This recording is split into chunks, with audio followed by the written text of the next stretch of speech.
We proudly welcome artist Samantha Sherry as our sponsor on the How to Love Lit podcast. Sam is a world-class artist specializing in animal portraits. We invite you to check out her work at samanthasherry.com. Tell her Christian Gary sent you. Again, samanthasherry.com.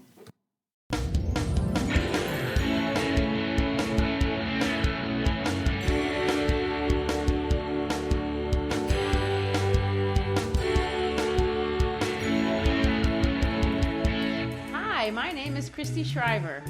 And I'm Gary Shriver, and this is the How to Love Lit podcast.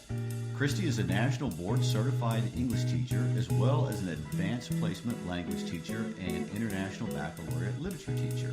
And Gary is an APIB psychology and history teacher, a guitar player, as well as my husband.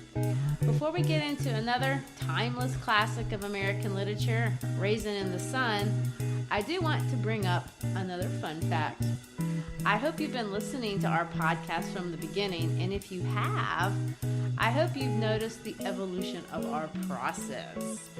Hopefully, we're getting better and better in our delivery, and that's a little beside the point, but I was wondering if you've noticed our music. Gary is making these little diddly-doos to play with each piece, and although we didn't do this with Scarlet Letter, starting with Fahrenheit 451 and now with Raisin, the diddly-do music is supposed to reflect something in the story, so pay attention to the diddly-do he created for Raisin as we get started. It's fun because we think reading these books is fun. Can you explain what a diddly-do is? A diddly-do doesn't merit the title song, but it's but it's not nothing. So it's okay. Okay, good. Which proves my point. You have no idea what a diddly-do is. It's actually just background music, interlude music. Nothing more complicated Don't than insult. that. I think diddly-do is a new word and it should be incorporated. Okay. Well, anyway, it's fun. Now, Raisin in the Sun is a particularly important book historically, but in some ways there has never been a book so utterly American in its expression. On the surface, it's about an African-American family's struggle to get out of the ghetto on Chicago's South Side. However, Hansberry wrote a timeless classic, and the beauty of the play is that it is not a simplistic morality story about the evils of racism, although this is no doubt an important idea within.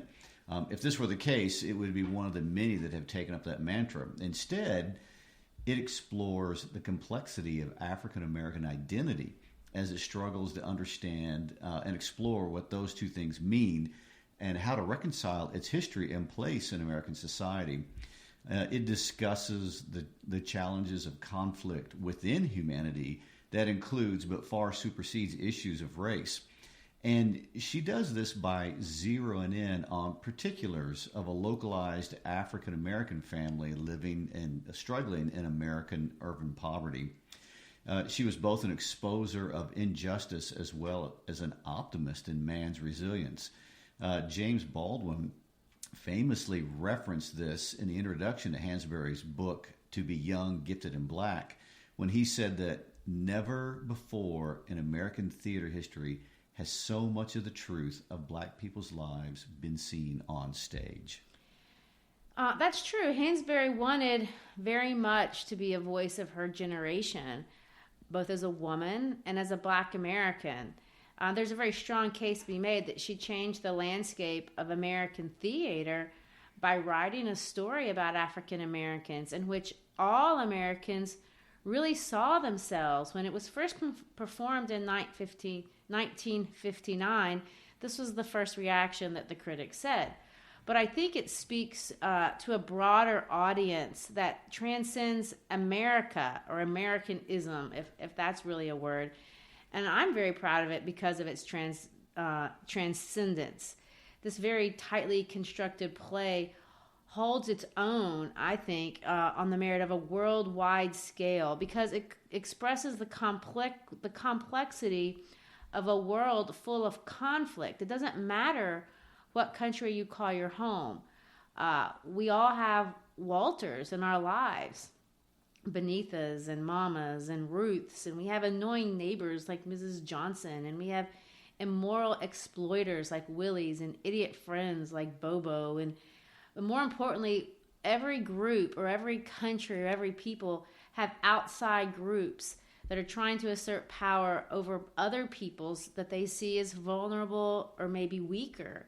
I think it's kind of small-minded to sit here and envision a world where only America struggles with tensions of race. And I really think you cannot judge this book only in that context. My youngest daughter, Lizzie's two best friends are first-generation Americans, and one is a Kurd and the other is Somali. And they came to this country over issues of race that did not have anything to do with America's racial history. My oldest two daughters, her closest friends, one is from India and one is from Palestine, respectively. Same thing. So these conflicts of race and interpersonal relationship between people far exceed the American experience, as does her book. Since Cain and Abel, humans have struggled to reconcile what I would call the immorality of harming others and creating unfair systems of power. And they've had many names over many thousands of years. But these are the struggles that are at the heart of this play. And you're going to see, if you pay attention, that it's not just expressed through the issue of race. Although at first pass, that's the easiest one to see. It's definitely a big one. But the Walters are our neighbors. They're our brothers, no matter who we are, and no matter if we live in North or South America, Africa, Asia, or Europe. They are the central human experience being discussed, but in an African-American context, that is probably the first time that has happened. And that's what's exciting and beautiful, and I'll say very American about this play. Yes, we're going to look at a lot of complexities going on in the relationships, and there are complexities that all families share. Now, the play opens at the Barrymore Theater in March of 1959, and it ran for 530 performances, and it won the New York Drama Critics Circle Award for Best Play of the Year, beating out Eugene O'Neill and Tennessee Williams. That's heavyweight competition. This was remarkable for many reasons. For one, it took 150 investors an entire year to raise the money to produce the show. She was the youngest American ever to win the award, the first black woman to win it, and only the fifth woman to win. The white press of the day applauded the play for not being only a Negro play, in quotation marks, but one with universal drama. Of course, Hansberry agreed, but also said, I don't think there's anything more universal in the world than man's oppression to man. And this, of course, is the paradox you're talking about, Christy, because she's saying, yes, it's about the universality of man, but it's also about the African-American experience. It is both of these things simultaneously. She further explained that one of the most sound ideas in dramatic writing is that in order to create the universal, you have to pay great attention to the specific. I really think that is her genius, and she truly understood that's a very theological and philosophical idea. She writes about black identity. We're going to see that. We're going to talk about generational conflict. There's class conflict. There's feminism. There's this basic idea of the American dream. And she's making insightful and independent arguments about each one of these things. And she does it very seamlessly and really inoffensively. To use her own words, one time she described William Shakespeare, and she said that he showed, and this is her quote, genuine heroism, which must naturally emerge when you tell truth about people. And I feel like that's the same thing that you can say about her. Contemporary Rabbi Lord Jonathan Sacks said in a lecture at Cambridge that, I wish I could have said I went to it, but I heard the podcast. But he says this, and I think this is a really important thing to understand as you read this play. Human life is a fugue between our commonality and our differences. If we were completely different, we could not communicate. If we were completely alike, we'd have nothing to say. He went on to argue that we need both. We need the universals and we need the particulars.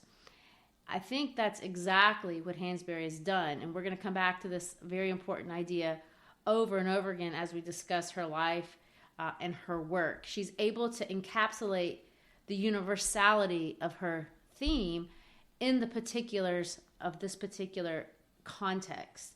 So, Gary, let's talk about the context. What is the world of Lorraine Hansberry? Well, I'm going to stick particularly to the 1950s. Of course, she's born in 1930. And we're not going to go back into the 30s and the 40s. We're going to go to the 50s because the book is the product most directly of that decade. So I want to pull some things out of the 1950s. And so the play is a product of this rapidly changing American society of the 50s. And remember, this is post-World War II. We've entered into the most rapid cultural change that the nation's ever seen directly because of the war. So it's a time of cultural crossover. In the 50s, it's so interesting. There were so many points we were looking to have crossover between black and white culture. One of the biggest examples of that is Elvis Presley, as they were looking for a white boy that could sing black music, and he was the crossover. And maybe say huge. He's a Memphis boy. Yes, you can. Jazz music was growing in popularity, and jazz was it provided this crossover atmosphere for black and white culture. Lorraine is married to a white man, which is highly unusual, but part of that crossover effect. The audiences coming to her play were racially mixed. Black audience goers were showing up in record numbers for the first time because of this play. And so those are some direct effects to the play, but this milieu of the 1950s, some really important things were going on. Obviously, it's a very important decade for the civil rights movement. By 1948, the military is desegregated, which is seen as kind of the opening shot of federal approval of integration. Also, at the same time she's creating these characters, we finished the Korean War, which was traumatic in its own right with the American public. We are knee-deep in McCarthyism during this time period. By the time we're ending and finishing up the Korean War, we're right on the heels of jumping into the Vietnam War. By the mid-1950s, we're helping the French out in Vietnam in an advisory role, and that role grows all the way as we move towards the 60s. But in 1954, along with this initial involvement in Vietnam, we have the Brown versus Topeka Board of Education case, which immediately impacts public schools across the nation. And it's seen as a challenge of the federal government versus states' rights. And that's going to be a constant theme, the power of the federal government dealing with states. What did the federal government say? The federal government is going to weigh in on the side of desegregation and civil rights. And what you end up with are states who are resisting the implementation of federal laws. And actually, the core of the civil rights movement is enforcement of the 14th and 15th Amendments. They were amendments that were 100 years old by the time this book is, well, not quite 100, but they were almost 100 years old, but not being enforced in many states. And so that's the germination of that civil rights movement, is using the power of the federal government to force the states to support these things. Well, I think it affects her that particular point affects her very personally. You said she was born in 1930. She was the fourth kid, 7 years younger to the next youngest one. And I was pulling out some stuff out of her biography that was, really collected by her husband, her ex-husband, after her death. But in it, she says that her childhood was very happy in Chicago, although her family wasn't very affectionate. They were extremely affluent.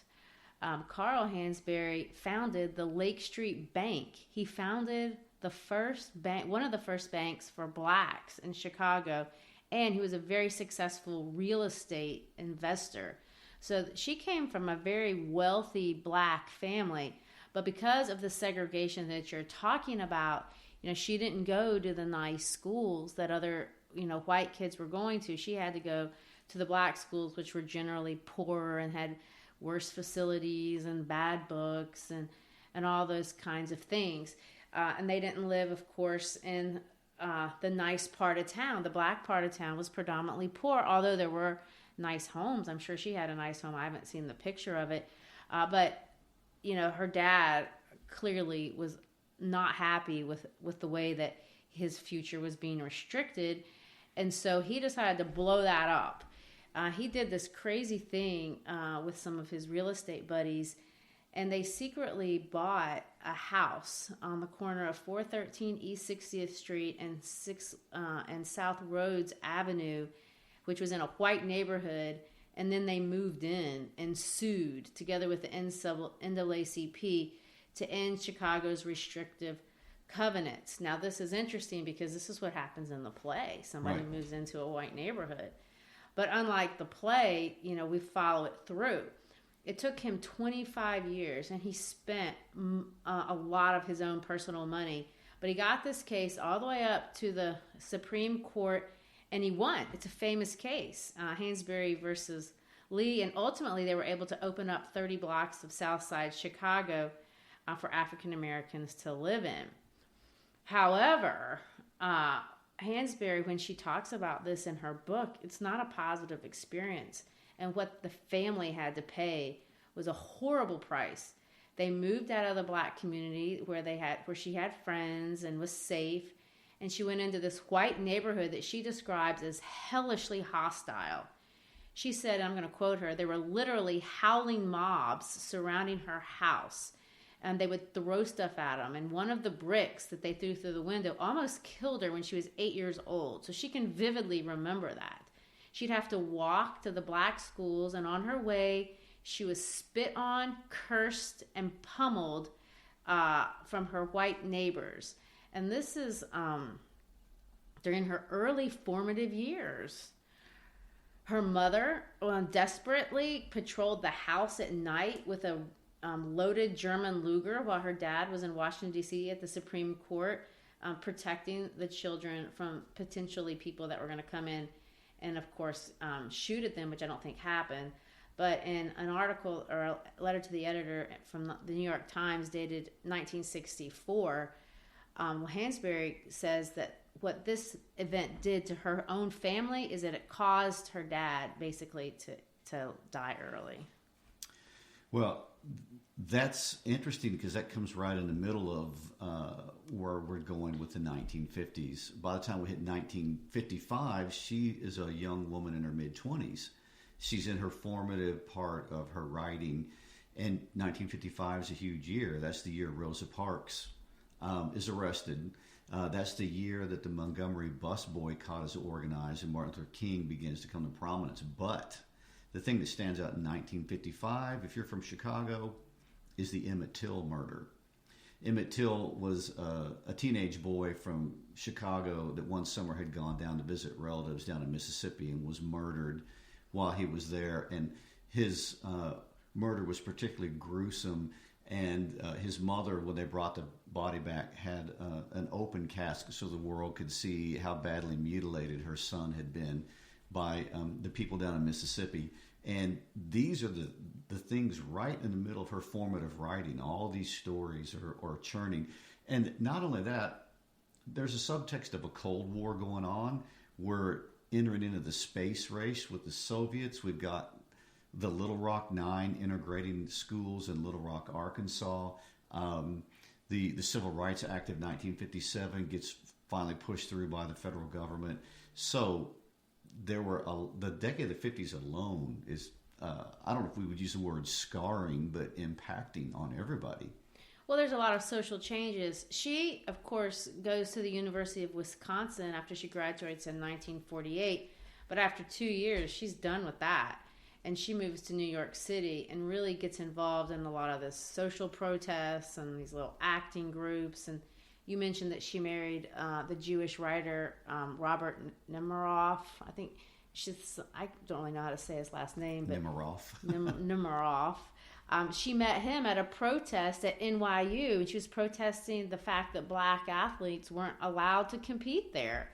So there's a lot, I think, that would make a young black girl very angry and very resentful for a lot of the circumstances of her life. But yet, there's a lot of exciting things going on. And I think the play reflects that, in that it's not dark. It's not angry. I mean, I know she was probably angry at times, but the play isn't angry. The play is hopeful and optimistic, which I think is a really nice thing.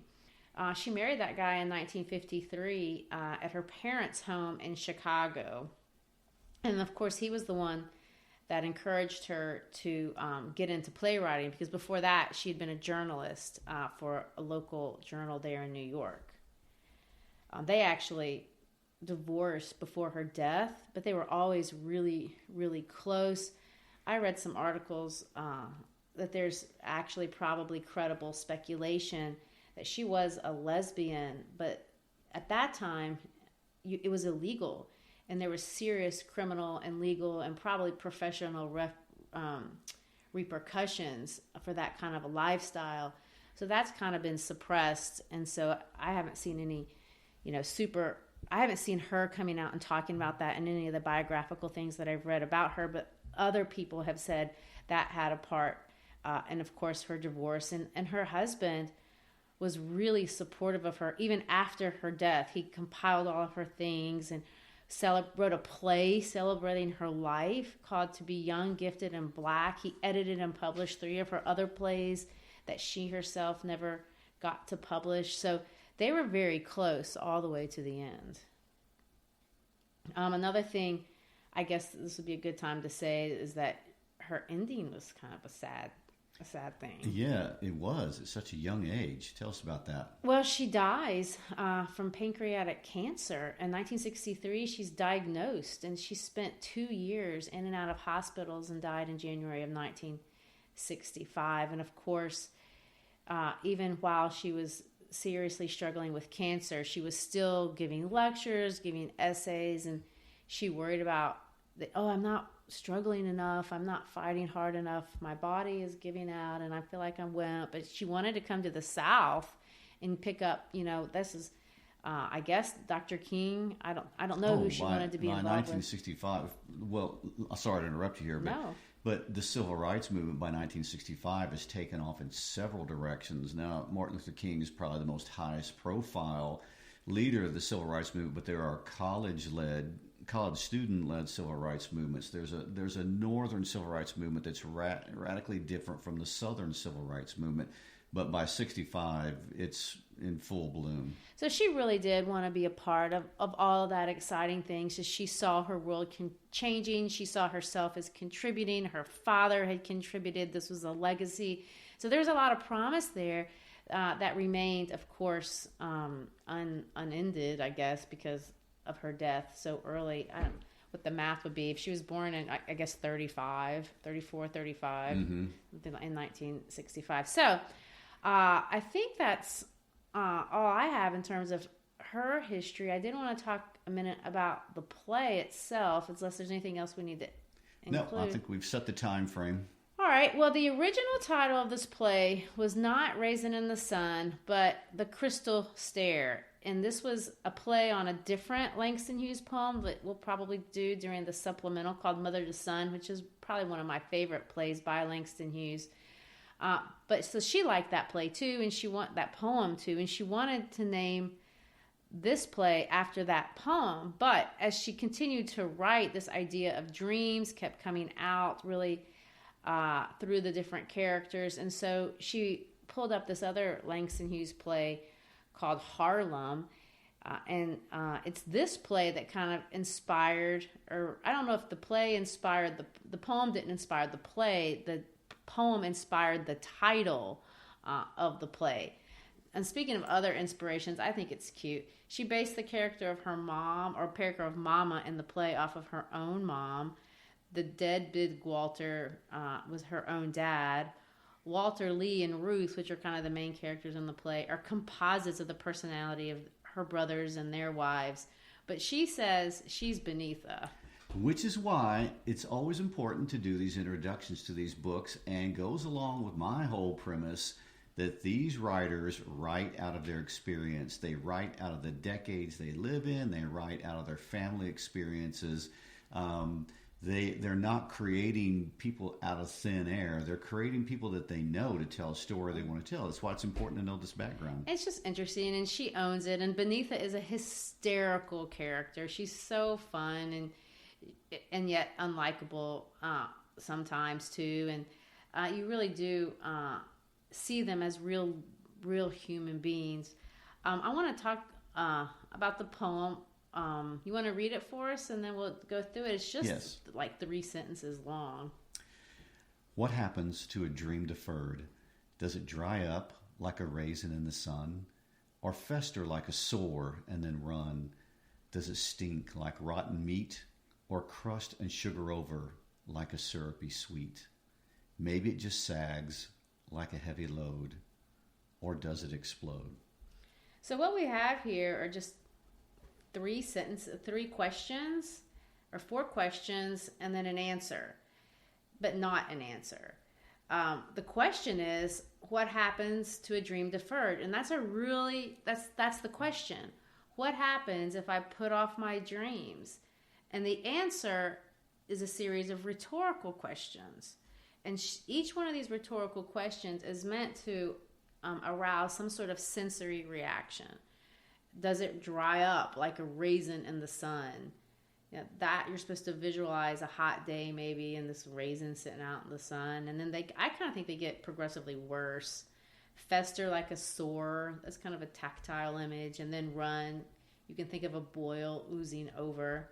Does it stink like rotten meat? That's a foul smell. Crust and sugar over like syrupy sweet. That's interesting, because sometimes I'll ask my kids in class, crust and sugary over like syrupy sweet, negative or positive? And they all go, positive! Because they're thinking about food in school, and there's nothing negative about that. But you're going to see, especially in one of the characters in this book, that niceness can be evil. Okay. And I think that's what this Always is. True. Yes. Crust and sugar over, like a syrupy sweet. It's a negative one. So these are all very, very, very negative images. And then there's a space. And then she says, maybe it just sags. Or he says, Langston Hughes actually wrote this, like a heavy load. Or does it explode? Boom. And you can think, now that you know that this is from the Civil Rights era, or the even pre-Civil Rights era, this is maybe militant even. The idea being your dreams are going to blow up. And this, of course, is a dream about dreams. This is a play about dreams that can blow up, but you have to fight. So resiliency is the core thematic idea, I think, that she wants to introduce during the title, and she's going to carry it all the way through to the very end. I'm going to put you on the spot. Oh, dear. Look at these references in these poems. First of all, I'm wondering, when I talk about the dream deferred, did Martin Luther King use this idea in his letter from a Birmingham jail? When he starts off his letter by saying, we've been asked to wait. Well, maybe so. You know, he speaks about dreams every time. Especially the 1963 March on Washington speech. Well, yeah. So the idea of African Americans really taking hold of this idea that we own the American dream too, and we're going to claim it, is really a theme, I think, in a lot of these writers. And this militancy, how militant are they going to be, was really the debate within the Black community. And you had, I think, different leaders, professing, how do we get this dream? Are we going to go this route or another route? Which is interesting, because Hansberry was a contemporary of W.E.B. Du Bois. And W.E.B. Du Bois really represents the northern version of the civil rights movement. And it is more aggressive. That guy had been in her house as a kid. Yes, yeah. So, like I said, she'd had a direct experience with him. And there was large disagreement between the northern version of the civil rights movement and the southern version of it, whether that be through W.E.B. Du Bois and Booker T. Washington, or whether it was exemplified through Martin Luther King and Malcolm X. So they were very different perspectives. Genre, last point to make. Okay. It's a play. It's not a novel. So that means there's no narration.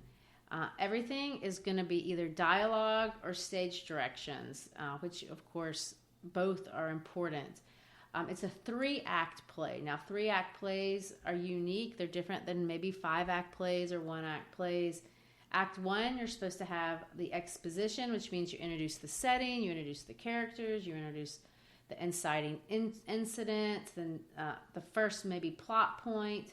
Act 2, you're going to get all the complications. There's going to be some sort of reversal of fortune, meaning things are going to look terrible. And then, of course, Act 3, you're going to get the climax, and everything is going to conclude and reach a state of calm, of hopefully by the end of the play. So this is a very classic strategy, and she uses a very classic approach. It's exactly what she does. Act 1, we're going to meet this family. We're going to introduce this insurance check, so the family gets $10,000 of insurance money. By the end of Act 1, really we see the dispute, and it looks like Walter's not going to get the money. Walter wants the money. The son wants the money. He has a dream that he wants to fulfill, and it's going to take this money. In Act 2, we're going to get all these obstacles and conflicts between these people. And, of course, at the end of Act 2, we find out that the money's been stolen, at least part of it, and they've bought this house, and the white people don't want them to move into this neighborhood. And, of course, in Act 3, it's resolved by Walter finally becoming a man, and he's going to decline to let the whites buy him out. And at that moment, the play ends with a sense of peace and kind of positivity as they get ready to move into a racially divided neighborhood, which everybody knows probably won't be peaceful. It's ominous, an ominous piece. It is, and kind of interestingly ominous. And, one of the things that people have said, and I thought was kind of funny, is that they asked Lorraine Hansberry, why did you make it such a happy ending? And she says, well, if you think that's a happy ending, I happen to know what happens when you move into those neighborhoods. So she leaves it ambiguous, but yes. it does feel happy. Just a side note about students reading this. Do they have any trouble reading play directions and the dialogue and keeping up with it, since it's so different from reading a book? Well, we read it out loud, so they love that, because otherwise I say go home and read chapter 1. And with plays are meant to be read out loud, and you can enjoy them more when you're listening to them than just reading it. And this play has so much dialogue. It's contemporary, and it's funny. I mean, it might be everyone's favorite book. There's a lot of character development through the dialogue. You really find out who these people are. And they're not perfect. They're not perfect people at all. All right, so I think we're ready to jump into the text. We'll do that next time. Next time on How to Love Lit podcast. If you like what you heard today, hit subscribe. Join us for the journey. Check us out on Facebook, on Instagram, Twitter, Skywriting, whatever we're using at the time period. But come along with us. Peace out.